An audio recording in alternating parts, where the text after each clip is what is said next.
So మీ ఇంటికి కూడా వచ్చినట్టున్నారు పవన్ కళ్యాణ్ గారు 2019 ఎన్నికలకు ముందు అనుకుంటా. అవునండి, వచ్చారు. సో ఏం చర్చించారు సార్ మీతో అప్పుడు?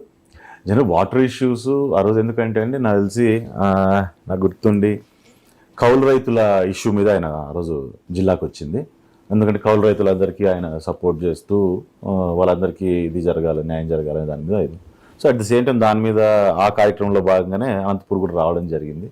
అక్కడ కూడా చాలామందికి నలిసి ఆత్మహత్య చేసుకున్న వాళ్ళకి ఏదో ఆ రోజు డబ్బులు ఇచ్చేసి వస్తున్నప్పుడు టీకి వచ్చారు. టీకి వచ్చి కూర్చొని జనరల్గా మాట్లాడుతూ ఏంటి పరిస్థితులు ఏ రకంగా ఉంటాయి ఇక్కడ, ఎందుకంటే అప్పటికే తెలుగుదేశం పార్టీ ద్వారా ఈ హంద్రీ నివాని ఫినిష్ చేసి ఆ చుట్టుపక్కల ప్రాంతాల్లో బాగా నీళ్లు తీసుకోవడము, నీళ్ళు ఇవ్వడము ఇవన్నీ కూడా జరగడం జరిగింది.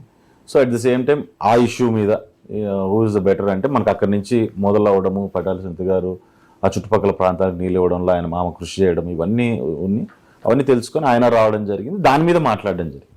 వాటర్ ఇష్యూస్ ఎట్లుంటున్నాయి, ఏంటి పరిస్థితి, ఈ కౌలు రైతుల ఇష్యూస్ని వాళ్ళు ఏ రకంగా వాళ్ళు ఫేస్ చేస్తున్నారు, సో ఈ వాటర్ దీని నుంచి రైతుల్లో ఏ రకంగా ఇది అవుతారని. సో ట్రెమెండస్ నాలెడ్జ్ ఆయనకు కూడా దాని మీద పర్టికులర్ అవగాహన అండ్ క్లియర్ వ్యూ ఉంది దాని మీద ఏ రకంగా ముందుకెళ్ళాలనేది. సో అవన్నిటి గురించి కూడా డిస్కస్ చేస్తూ జనరలైజ్డ్గా అందరూ మేము ఒకరే కాదు అందరూ ఒపీనియన్ తీసుకుంటూ ఏ రకంగా ముందుకెళ్ళాలి, ఏం జరుగుతోంది అనే దాని మీద క్లియర్ ఒపీనియన్